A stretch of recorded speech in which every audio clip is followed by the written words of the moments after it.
What if that nagging feeling in the back of your neck was real? What if those hands reaching out from the dark that you believed were there were there? What if the monster in the basement really existed? And what if there was really something under the bed? Would you have the courage to face your fears? I've been a game warden in Pike County for 17 years, and I've never seen anything like what happened last Tuesday. I know that sounds like the start of every campfire story ever told, but I need to get this off my chest. Maybe someone out there has seen something similar. Maybe I'm not alone what I witnessed. It started with a routine call about illegal hunting near Anvil Creek. We'd had problems with poachers in that area before. The dense forest and steep ravines made it perfect for anyone looking to avoid detection. The complaint came from Earl Matthews, one of our local farmers. He reported hearing gunshots well after sunset, which is a red flag any time of year. I drove out there around 10 p.m., following the old logging road that winds along the creek. The moon was just a sliver that night, and my headlights caught nothing but trees and undergrowth. I'd made this drive hundreds of times before, but something felt different tonight. The unusual nighttime chorus of crickets and frogs was completely silent. About 2 miles in, I spotted fresh tracks veering off into a dirt path. They were still wet, meaning whoever made them couldn't be more than an hour ahead of me. I parked my truck and continued on foot, using my flashlight sparingly. 17 years of experience has taught me that poachers tend to watch their backs more than their fronts. The tracks led to a small clearing, and that's where things got strange. There was a pickup truck parked there, engine still warm, but no one in sight. The bed of the truck was empty, but there were drag marks in the mud leading into the trees. They were too wide for a deer, and too irregular for a bear.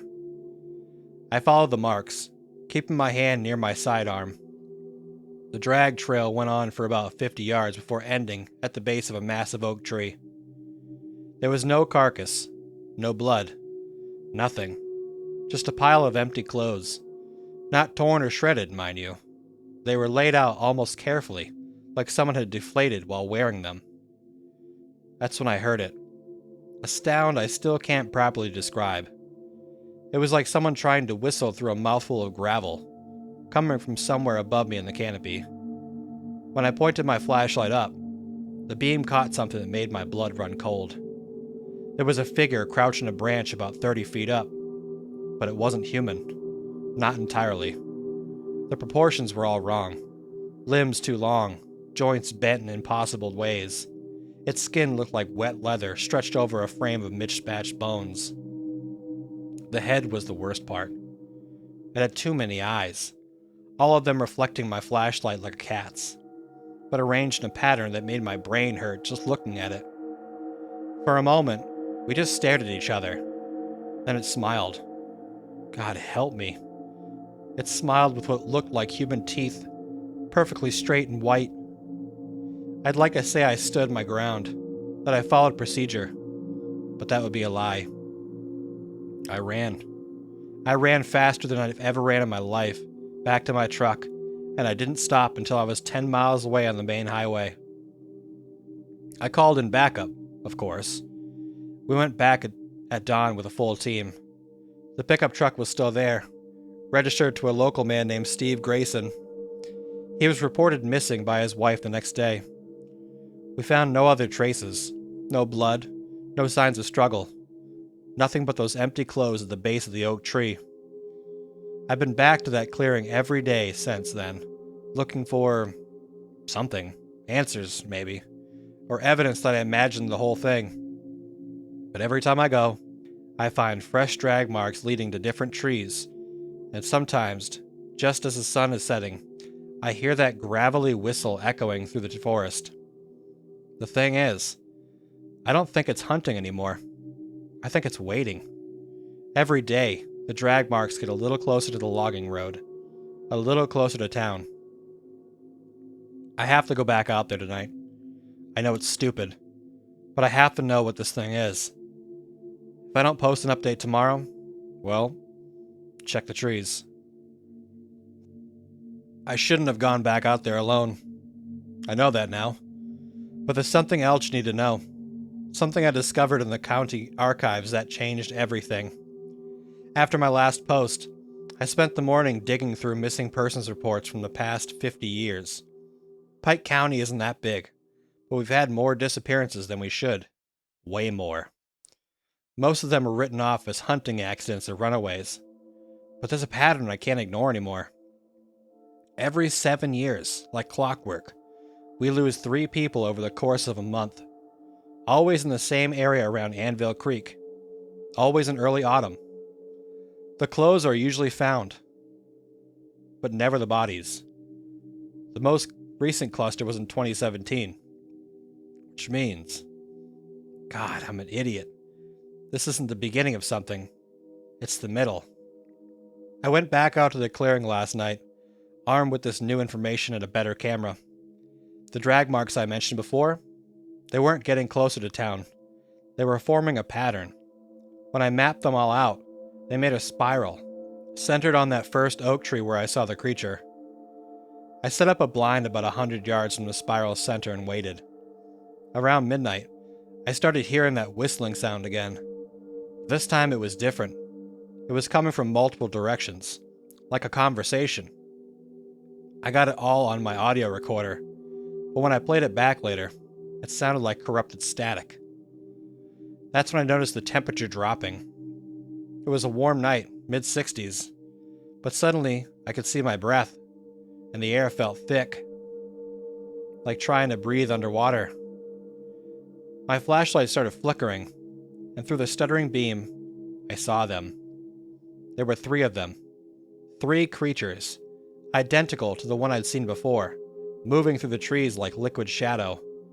They were dancing, I guess you could call it that, following the spiral pattern on the ground, but somehow going vertically up the trees at the same time, defying gravity in a way that made my eyes water just watching. I stayed absolutely still, barely breathing, as they converged on the central oak tree. The whistling got louder, more rhythmic. Then one of them spoke English, but in a voice that sounded like branches breaking. "The Watchers return," it said. "He brings the old songs." "The old songs," the others echoed. There were too many eyes all turned to face me. I realized then that my camera was dead. So was my phone. Even my truck's battery, parked a quarter mile away, was drained.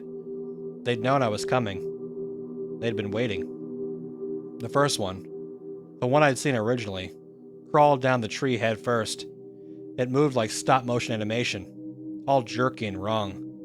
When it reached the ground, it held up something that made my heart stop. My badge. The one I'd lost during my first encounter without even realizing it. "Your kind forgets," it said, those human teeth gleaming. "7 circles of seasons, 3 offerings each turning. The bargain must be kept." What bargain? I found myself asking, my voice barely a whisper. Its smile widened impossibly. "Ask the Founder's daughter. Ask what her father promised. In the year of hunger, ask why the town survives when others fell." Then they were gone. Not gradually, not fading away, just gone. Like a video cut mid-frame. The temperature returned to normal instantly. My flashlight came back on. When I checked my phone, 4 hours had passed, but it felt like minutes. I drove straight to the library's historical section. Pike County was founded in 1823, during a devastating famine that hit the entire region. Every surrounding settlement was abandoned, but somehow our town survived. The founder, William Pike, had a daughter named Elizabeth who kept detailed diaries. I'm looking at her diary from 1823 right now. The last entry is dated October 15th, the day before the famine mysteriously ended. It just says, "Father made a promise. God forgive us.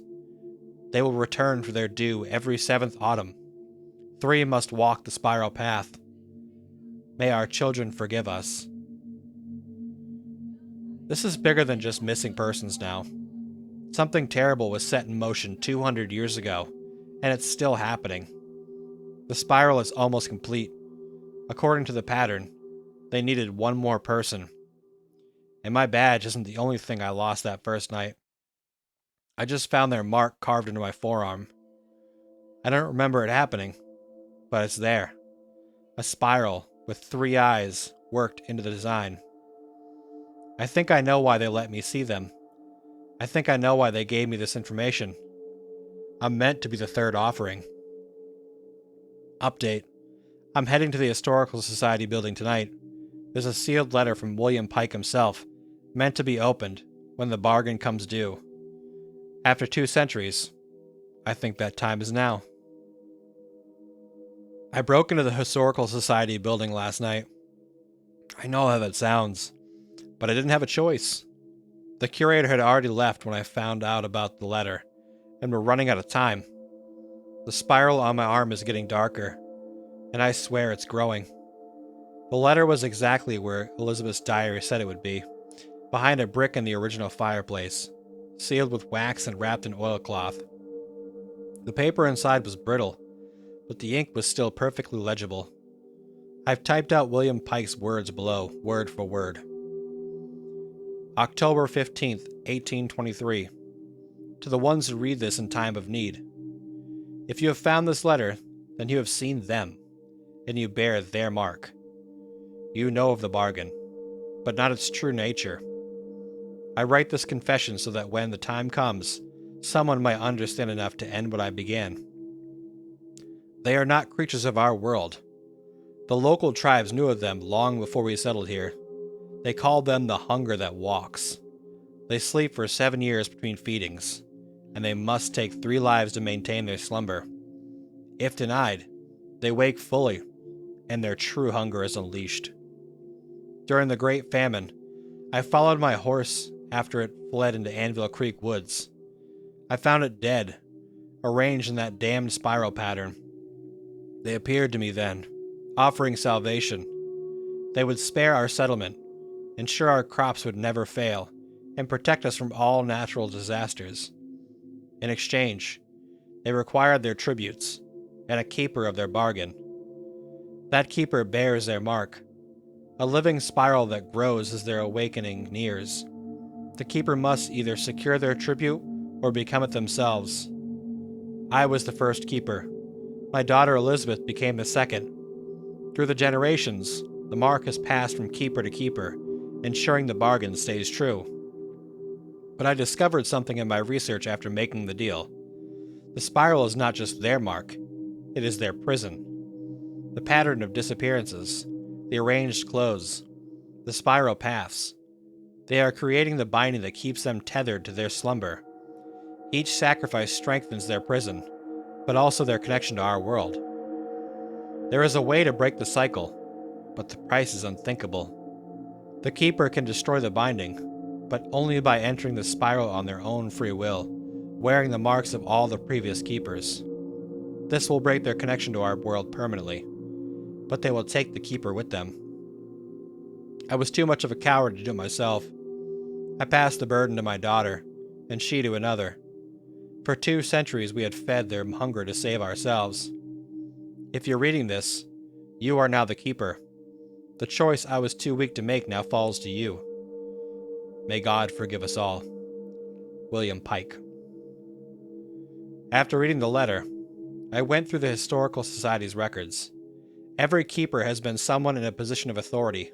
Law enforcement, civic leaders, judges, people who could cover up the disappearances, people who could choose the sacrifices. The realization hit me hard. Steve Grayson wasn't random.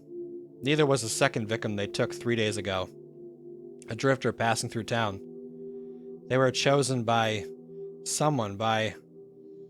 Chief Roberts. She called in sick the day after I first reported the creature. She's been working from home ever since. The same Chief Roberts whose great-grandmother was sheriff during the 1974 disappearances. I drove to her house an hour ago. It was dark, but I could see her through the window, standing in her living room. Her sleeves were rolled up, revealing a spiral mark identical to mine, but faded and scarred. When she saw me watching, she just nodded and pointed to the woods. I'm parked outside Anvil Creek now. The sun is setting. My spiral mark is burning, and I can hear their whistling on the wind. But I understand now. I know why they chose me, why they revealed their history. They don't want a third sacrifice. They want a keeper who will end this.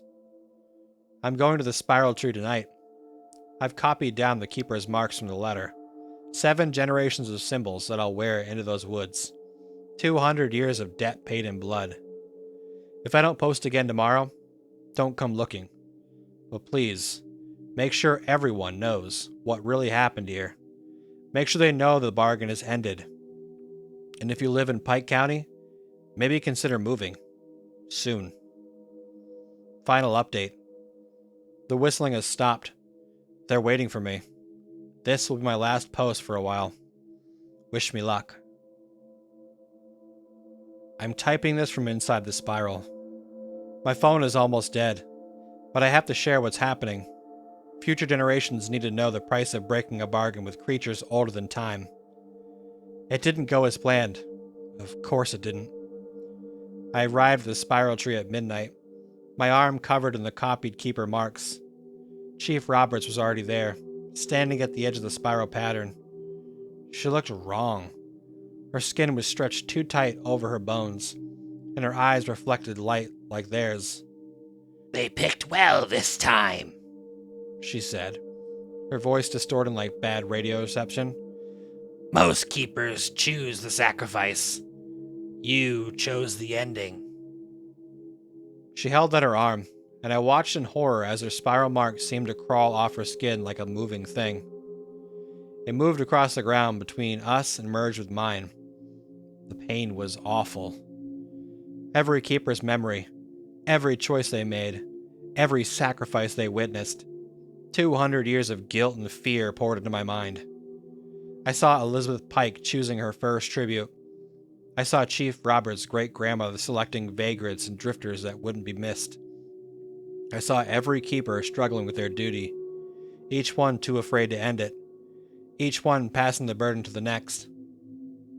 That's when they appeared. Not 3 this time. Dozens of them, filling the trees, their whistling becoming a deafening chorus. The original 3 descended to the ground, moving in perfect synchronization. "The keeper comes to break the chain," they said in unison. "But breaking chains has consequences." They showed me then, not in words, but in visions. The bargain wasn't just about feeding their hunger and maintaining their prison. Pike County isn't just surviving, it's thriving. No natural disasters, no crop failures, no economic downturns. 2 centuries of prosperity built on a foundation of sacrificed souls. Breaking the bargain wouldn't just free them, it would erase everything their power had preserved. Houses would crumble, fields would wither, 200 years of supernatural protection would disappear in an instant. "Choose," they said. "Be the keeper or end the keeping." I stepped into the spiral. The ground shifted beneath me, the pattern beginning to glow with a sickly green light. The creatures descended from the trees by the dozens, forming their own spiral around me. Chief Roberts tried to step forward, maybe to stop me, maybe to help. I don't know. But she crumbled to dust the moment I reached the center. That's where I am now, in the center of a spiral of ancient, hungry things that have kept our town alive through a devil's bargain. My phone is at 2%, but I need to tell you what I've learned in these final moments. They never needed a keeper. The bargain, the keeper, the marks. It was all a test. For 200 years, they've been waiting for someone who would choose to end it rather than continue the sacrifices. Not because they wanted to be banished, but because they wanted to be fully released. The prison doesn't limit their power. It limits how many of them can exist in our world at once. Breaking it won't send them away. It will let them all through. I can see the truth in their eyes now. Hundreds of eyes, all reflecting my phone's dying light. William Pike didn't trap them here. He opened a door, and every sacrifice has opened it wider. And I'm about to tear it off its hinges. If you're reading this, I'm so sorry. I thought I was choosing the noble path, the sacrificial ending. But they chose me because they saw something dark in me. The willingness to destroy everything to do what I thought was right. The spiral is starting to collapse inward. I can feel reality bending around me. They're pressing closer, these horrible smiles growing wider. The whistling is becoming words, becoming a song. Signal lost. The following article appeared in the Pike County Gazette 2 days later. Massive sinkhole appears overnight. Local authorities are evacuating residents within a 5-mile radius of Anvil Creek after a mysterious geological event created a massive sinkhole in the area. The sinkhole, estimated to be over 300 feet in diameter, appears to be expanding in a spiral pattern. Residents report hearing unusual sounds coming from the cavity, though geological experts say this is likely due to settling earth and escaping gases. Most disturbing are reports of multiple similar sinkholes appearing across the county, all expanding in the same spiral pattern. The National Guard has been mobilized to assist with evacuations. Residents are advised to leave immediately. If they notice any unusual markings on their property, particularly spiral patterns in the soil, the current whereabouts of Sheriff's Deputy Marcus Chen and Police Chief Sarah Roberts remain unknown. Anyone with information is urged to contact. Text message recovered from Deputy Chen's phone, sent moments after signal was lost. They're coming.